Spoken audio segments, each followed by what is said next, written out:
निखत और मैं उसके बाद झूला झूलने में मगन तो हो गए, लेकिन उस शख्स का वजूद मेरे वहमो गुमान पर छा चुका था।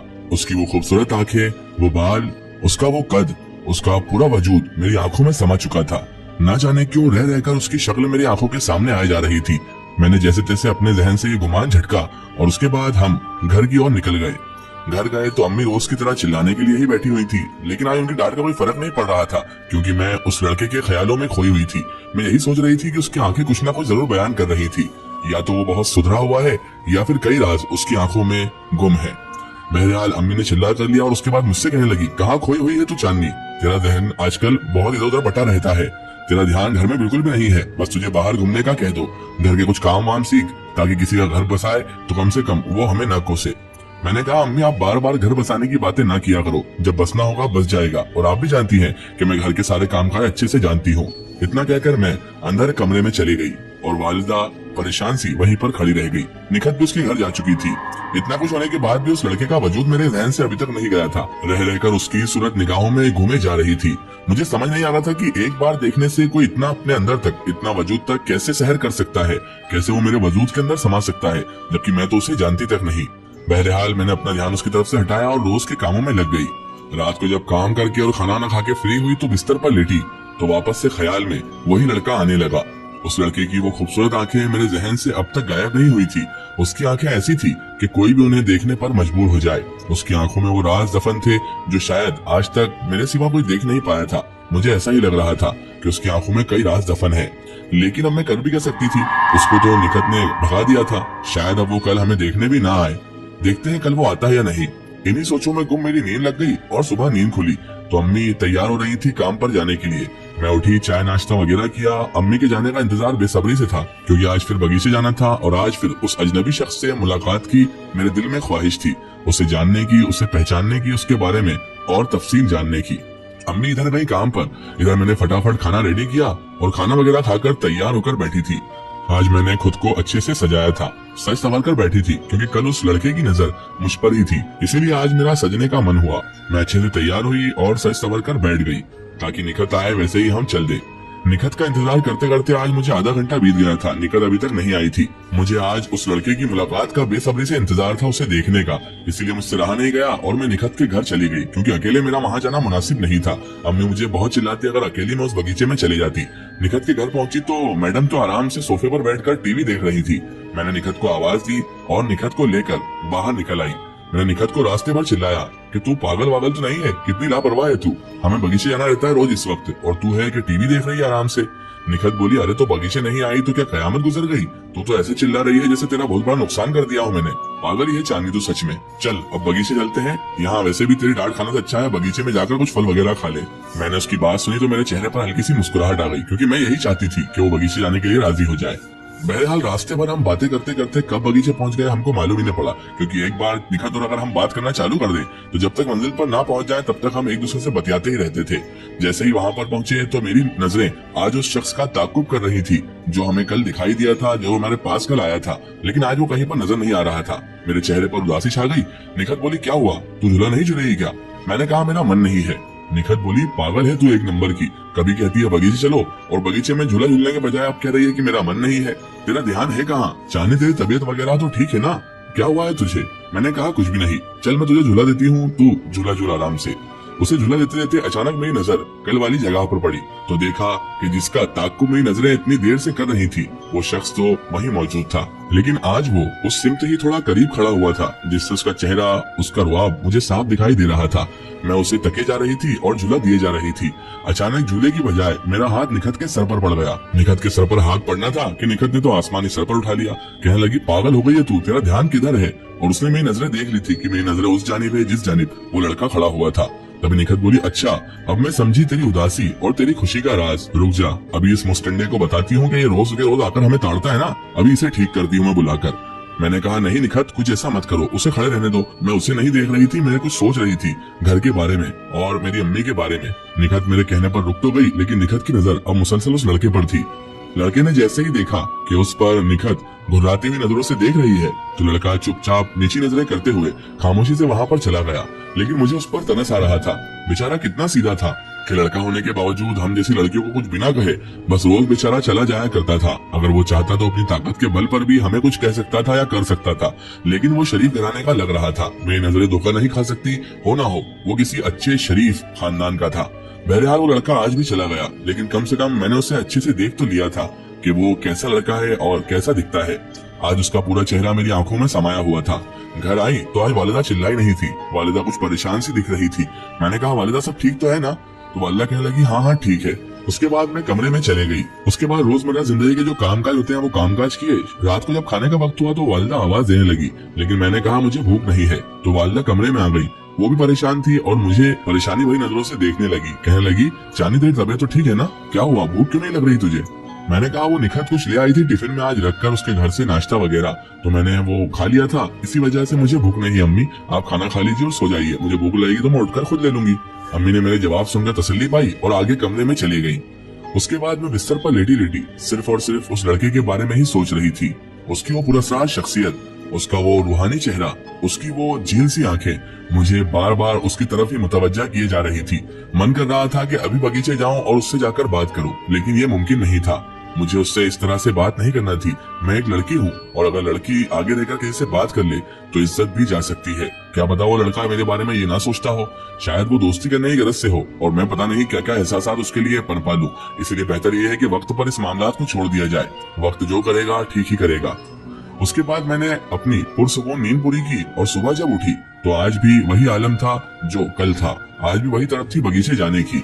अम्मी के जाने का इंतजार था, लेकिन अम्मी के चेहरे पर जो परेशानी थी वो साफ नुमाया हो रही थी। मुझे पता था वो जानबूझकर मुझे परेशानी के बारे में नहीं बता रही हैं, लेकिन जरूर उनकी जिंदगी में कोई मसाइल चल रहे हैं जिसकी वजह से वो परेशान सी हैं। मैंने अम्मी से कई बार पूछा लेकिन उन्हें कुछ ना बताया, तो मैंने सोचा हो सकता है मेरी शादी को लेकर चिंता में हो, इसीलिए मैंने दोबारा उनसे नहीं पूछा। आज फिर मुझे बेसब्री से इंतजार था निखत का कि निखत आए और मैं बगीचे जाऊं। आज निखत टाइम पर आ गई थी, क्योंकि कल मेरी डांटने की वजह से शायद वो समझ चुकी थी कि बगीचे जाना मेरे लिए बहुत जरूरी है। बहरहाल निखत आए और हम बगीचे पहुंच भी गए। बगीचे पहुंचते से ही मैं उस सिमत देखने लगी जहाँ पर वो लड़का दिखाई देता था, लेकिन अभी तो वहाँ पर वो नहीं था। बहरहाल हम झूले के पास तक पहुंचे और मैं झूले पर बैठी ही थी और निखत ने पीछे से एक धक्का दिया तो मैं झूला झूलने लगी और फिर अचानक सामने मेरी नजर पड़ी तो लड़का बहुत करीब तर खड़ा हुआ था। मैंने कहा निखत एक काम कर, अब तू झूले पर बैठ, मैं तुझे झूला देती हूँ। निखत ने शायद नोटिस कर लिया था कि उस लड़के के आते ही मैंने उसे झूला दे दिया है, इसीलिए कहने लगी सब समझती हूँ मैं कि क्यों तू मुझे झूले पर बिठा रही है ताकि तू आराम से उसे देख सके। मैंने कहा किसे? निखत मुझे ताना मारते हुए बोली वो मजनू जो खड़ा है सामने, तो लैला उसे कैसे ना देखे। मैं सब समझती हूँ तेरी नजरें किधर रहती हैं, लेकिन तू फिक्र मत कर चांदनी, ये ज्यादा दिन तक यहीं नहीं दिखेगा। आज मैं इसकी खटिया खड़ी कर दूंगी, इसे सही कर दूंगी आज। मैंने कहा तू क्या करेगी? तो निखत बोली रुक, झूला रुक, बताती हूँ तुझे क्या करूंगी। झूला रुकते ही निखत खड़ी हुई और उसे इशारे से अपनी तरफ बुला लिया। मेरा दिल जोर जोर से धड़कने लगा। मुझे लगा निखत कोई ऐसी बेवकूफी ना कर दे या मेरे बारे में उसे कुछ ऐसा ना बोल दे कि मेरी इज्जत ही खराब हो जाए, उस लड़के की नजरों में कोई कदर ही ना बचे। वो लड़का इशारा पाते ही सीधे तेजी से चलता हुआ हमारी जानिब आ रहा था। जैसे ही वो आया निखत ने उसकी लू उतार दी। निखत बोली तुम्हारी हिम्मत कैसे है हमारा पीछा करने की? रोज के रोज यहाँ आकर खड़े हो जाते हो और हमें बुरी नजरों से देखते हो। वो कहने लगा मोहतरमा आपको शायद कोई गलतफहमी हुई है, मैंने आप पर कोई बुरी नजर नहीं डाली। जैसा कि मैंने आपको बताया था कि ये बगीचा हमारा है, मैं निगरानी करता हूँ यहाँ की, कोई आपको देखने नहीं आता। निखत बोली सब जानती हूँ तुम जैसे लड़कों को, बगीचे के बहाने रोज हमको देखने आ रहा है और कह रहा है तुम्हें नहीं देखने आता। ध्यान रखना आइंदा से अगर तू हमारे पीछे या आगे पीछे कहीं दिखाई दिया तो मैं मेरे बाबा को कहकर तेरी खटिया खड़ी करवा दूंगी और तेरे बाप तक भी ये खबर पहुंचवा दूंगी कि अपने बच्चे को लगाम दो। मेरी दोस्त का पीछा छोड़ दे, कान खोलकर सुन ले, अगर मेरी दोस्त के आसपास भी फटका तो मुझसे बुरा कोई नहीं होगा, समझ गया ना तू? निखत की बात सुनकर उसका सर शर्म से नीचे झुक गया था। मुझे बहुत बुरा लग रहा था। मैंने पीछे से निखत का हाथ दबाया तो वो मेरा हाथ झटक कर बोली तू भी चुपचाप खड़ी रहे, तू नहीं जानती ऐसे लड़कों को। लेकिन मेरी नजर उस लड़के की तरफ ही थी। उसने अपना जैसे ही चेहरा ऊपर उठाया तो मैंने देखा कि उसकी आंखों में आंसू थे। निखत जैसे ही पलटी तो उसने कहा मुझे माफ करिएगा, और इतना कहकर वो चुपचाप वहाँ से चला गया और मेरी नजरें उसे जाते हुए देखती ही रह गई।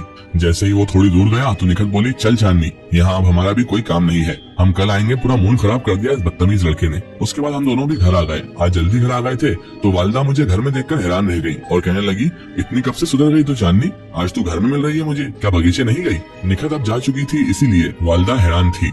मैंने कहा कुछ नहीं, आज हम बगीचे नहीं गए वालिदा, मेरा मन नहीं था। वालिदा कहने लगी अच्छा है, फिर तो तेरा रोज मन नहीं होना चाहिए ताकि तू उस मनहूस बगीचे में ना जाए। मैं इतना सुनते ही वहाँ से गुस्से में उठकर चली गई और मेरी वालिदा मुझे हैरानी से देखती रही। रात हुई, आज तो भूख के कोई पते नहीं थे। सिर्फ और सिर्फ उस लड़के का ख्याल आ रहा था। निखत ने उसके साथ जो सलूक किया था वो बहुत गलत लग रहा था मुझे, क्योंकि वो ऐसा लड़का नहीं था। अगर वो चाहता तो निखत को पलट कर कुछ कह सकता था, लेकिन उसकी आंखों में तो आंसू आ गए थे। आखिर क्या माजरा है, कुछ समझ नहीं आ रहा था। वो लड़का कौन है और मैं उसकी तरफ इतनी माइल क्यों होते जा रही हूँ कि उससे कोई बुरा भला कह रहा है तो मुझे बुरा क्यों लग रहा है। समझ में कुछ नहीं आ रहा था। वालिदा को कह दिया था कि मुझे भूख लगेगी जब खाना खा लूंगी, इसीलिए बेचारी खाना खाकर सो गई थी और यहाँ मुझे नींद आने को राजी नहीं थी। बस उस लड़के की आंखों में जो आंसू थे वही मुझे बार बार नजर आ रहे थे और मेरा दिल दुखे जा रहा था। मैंने सोच लिया था कल निखत को समझाऊंगी और उस लड़के से माफी मांगी जाएगी, तभी जाकर ये मसला हल होना है। बहरहाल बहुत मिन्नतों के बाद मेरी नींद लग गई और सुबह जब नींद खुली तो वालिदा तो जा चुकी थी काम पर और मैं उठी, चाय वगैरह पी मैंने। उसके बाद मैं सीधा निखत के घर चले गई। आज वक्त से पहले मैं निखत के घर चली गई थी क्योंकि निखत को समझाना भी था। निखत के वहाँ जाकर मैं निखत के रूम में गई तो निखत आज चहचहाती हुई मेरे पास आई और कहने लगी, अरे मोहतरमा, आज मेरे घर का रास्ता कैसे भूल गई, इतनी जल्दी आ गई, क्या बात है, कोई परेशानी वाली बात तो नहीं है ना। मैंने कहा नहीं, मुझे तुझे कुछ समझाना है। निखत बोली, हाँ बोल, मैं सुन रही हूँ। मैंने कहा, निखत, हमने उस लड़के के साथ गलत किया। बेचारा उसने हमारे साथ किया ही क्या था, सिर्फ हमें दूर से खड़े होकर देख ही तो रहा था और तूने एक बार गौर नहीं की। 2 बार तूने बुलाया तो वो हमारे करीब आया। अगर वो ऐसा वैसा लड़का होता तो पहले ही हमारे करीब मंडराता रहता। ना उसने हमारा कभी पीछा किया है, ताकुब किया कि हमारे खला गया हो। उसे इतनी बुरी तरह जलील करना अच्छी बात नहीं है। हमें उससे माजरत मांगनी होगी, माफी मांगनी होगी। मेरे को लगा था कि निखत मेरी बात नहीं मानेगी, लेकिन निखत भी शर्मिंदा थी। कहने लगी, चांदनी तो सही कह रही है, मुझे बहुत बुरा लगा उस लड़के के साथ ऐसा करने के बाद। और उसके बाद मैंने भी गौर किया कि उसकी आंखों में तो आंसू थे। हमें किसी का दिल नहीं दुखाना चाहिए। चल तू बगीचे चल, आज हम उससे माफी मांगेंगे। उसके बाद निखत और हम दोनों सीधे बगीचे चले गए। बगीचे में झूले पर बैठे बैठे उस शख्स का इंतजार कर रहे थे, लेकिन ताज्जुब की बात थी आज वो वक्त भी हो चुका था, लेकिन फिर भी वो लड़का कहीं पर दिखाई नहीं दे रहा था। मुझे बहुत परवाह हो रही थी, कहीं ऐसा ना हो बेचारे का दिल टूट गया हो और इसी वजह से वो आज बगीचे आया ही नहीं, ये हमारे आने से पहले ही ताकुब करके चला गया हो। बहरहाल हमने बहुत इंतजार किया, यहाँ तक कि शाम तक हम वहीं पर बैठे रहे, लेकिन वो लड़का आज नहीं आया। मुझे बहुत फिक्र होने लगी उस लड़के की। मैंने कहा, निखत देख, मैंने कहा था ना वो ऐसा वैसा लड़का नहीं है। निखत बोली, हाँ यार, मुझे भी बहुत बुरा फील हो रहा है क्योंकि हमने उसका बहुत ज्यादा दिल दुखा दिया है, इस वजह से शायद वो नहीं आया। अब क्या पता वो बगीचे आएगा भी या नहीं। जैसे ही निखत ने ये बात की तो मेरा दिल धक कर रह गया, क्योंकि मैं चाहती थी उससे माफी मांगना और उससे ताल्लुकात बढ़ाना, उससे दोस्ती करना, ताकि मैं उसे अच्छे से जान सकूं। उसकी आंखों ने मुझे कायल कर लिया था खुद का। थक हार कर हम दोनों घर आ गए और मुझे आज और ज्यादा बेचैनी हो रही थी क्योंकि आज वो लड़का बगीचे में नहीं आया था। मैं परेशान हाल सी बिस्तर पर करवटें बदल रही थी और मैंने सोच लिया था कि मैं रोज बगीचे जाऊंगी और उसे तलाश करूंगी ताकि ये मामला क्लियर हो सके। सुबह हुई, अम्मी गई, उसके बाद मैं निखत के घर गई और निखत को सारा मामला समझा दिया कि हमें उसे ढूंढकर उससे माफी मांगना होगी। अगर आज भी वो बगीचे में नहीं आया टाइम पर तो हम उसके घर की तलाशी करके उसके घर जाएंगे और उससे माफी मांगेंगे। निखत ने बोला, ठीक है, मैं तैयार हूँ। उसके बाद निखत और हम दोनों बगीचे चले गए। बगीचे में आज फिर उसका इंतजार किया, लेकिन आज वो नहीं आया। तभी हमें बगीचे की साफ सफाई करने वाला शख्स दिखा। मैंने कहा, निखत चल इससे पूछते हैं कि बगीचे के मालिक का घर कहाँ है, ताकि हम इससे कुछ मालूमात हासिल कर सके। हम बगीचे के देख रेख करने वाले के पास चले गए। उसके पास गए तो उसने हमें घर का पता बता दिया। हम उसके बाद सीधे बताए हुए पते पर पहुंच गए। एक आलीशान हवेली हमारे सामने थी। जैसे ही मुलाजिमों से पूछा तो उसने कहा, मालिक तो अंदर हैं, अगर आपको उनसे बात करना है तो अंदर जाना होगा। जैसे तैसे करके हवेली में भी पहुंच गए और बगीचे के मालिक के सामने अब हम दोनों खड़े हुए थे। उन्होंने कहा, बच्चियों क्या हुआ, तुम यहाँ पर क्यों आ गई? क्या हमारे बाप से कोई फल तोड़ना है तुम्हें क्या, या किसी ने तुम्हें परेशान तो नहीं कर दिया? मैंने कहा, माफी चाहेंगे हम, लेकिन हम यहाँ पर आपके लड़के से मिलने आए हैं। जैसे ही मैंने ये बात कही तो बगीचे का मालिक चौंक गया और कहने लगा, शायद बेटी तुम्हें हमारे बारे में कुछ पता नहीं है, मेरा तो कोई लड़का ही नहीं है। जैसे ही मैंने ये बात सुनी तो मैंने निखत की तरफ देखा और कहा, तो फिर बगीचे में। निखत ने मेरा हाथ दबाया और उसने बात को घुमा दिया। कहने लगी, आपका बेटा नहीं बेटी, चलिए हम कल आकर मिल लेंगे उनसे। जैसे जैसे करके हम हवेली से बाहर आए और निखत बाहर आते ही मुझ पर बरस पड़ी। कहने लगी, देखा मैंने सही भापा था उसे, वो कोई आवारा किस्म का लड़का ही था। हमें झूठ बोल रहा था कि बगीचे के मालिक का बेटा हूँ। यहाँ तो बगीचे के मालिक का कोई बेटा ही नहीं है। अब बता तू कैसे मान ले कि वो शरीफ घराने का लड़का है।